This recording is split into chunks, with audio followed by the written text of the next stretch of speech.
Halo guys, berjumpa lagi bersama saya di channel Kak Bagus. Dan saat ini saya akan menunjukkan kepada kalian semua bagaimana cara melukis bayangan pada cermin cembung. Tujuan pembelajaran kita saat ini yaitu menyajikan hasil percobaan tentang pembentukan bayangan pada cermin. Sama halnya seperti kita melukis pada cermin cekung, kita minimal memiliki dua sinar istimewa. Untuk itu, mari kita bahas sinar istimewa pada cermin cembung. Sinar istimewa yang pertama, sinar datang sejajar sumbu utama dan dipantulkan seolah-olah dari titik fokus.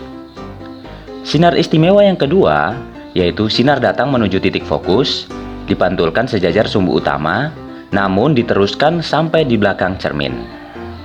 Sinar istimewa yang ketiga, yaitu sinar datang menuju titik kelengkungan cermin dan dipantulkan melalui titik itu juga. Jadi, itu tiga sinar istimewa yang minimal ada pada saat proses pembentukan bayangan. Contoh, ada sebuah benda di depan cermin cembung. Kita akan melukis bayangan ini dengan dua sinar istimewa. Yang pertama, sinar istimewa datang sejajar sumbu utama dan dipantulkan seolah-olah dari titik fokus.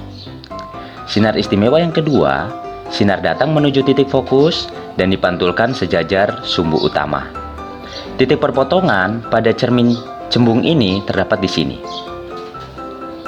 Untuk itu, perpotongan inilah, ini kita lihat sinar istimewa yang pertama dan ini sinar istimewa yang kedua, perpotongannya ada di sini. Maka bayangannya terbentuk di sini.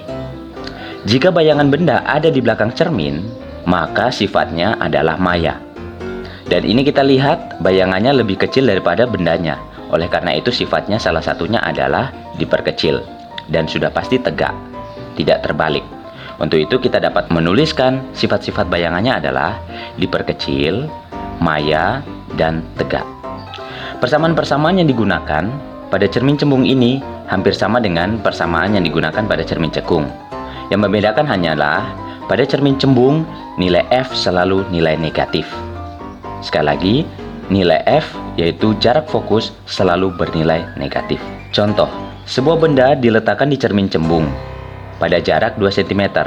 Jika jarak fokus cermin tersebut adalah 1 cm, tentukanlah jarak bayangan ke cermin dan sifat bayangannya. Kita harus mengetahui pertama adalah besaran-besaran yang ada pada soal ini.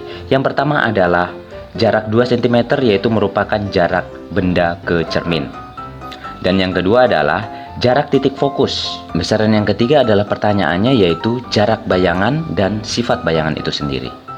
Karena kita sudah mendapatkan besaran-besarannya, maka kita bisa tulis persamaannya seperti ini.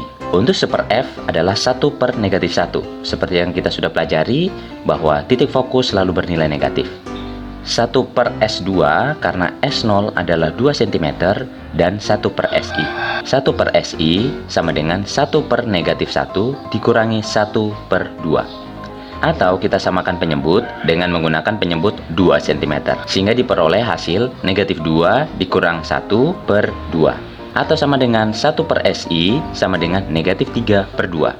Jika kita kali silang, maka hasilnya jika dikali silang adalah negatif 3SI sama dengan 2. Atau SI sama dengan 2/-3 cm. Tentu sifat bayangan dari persamaan ini bisa kita ketahui bahwa sifat bayangannya yaitu tegak.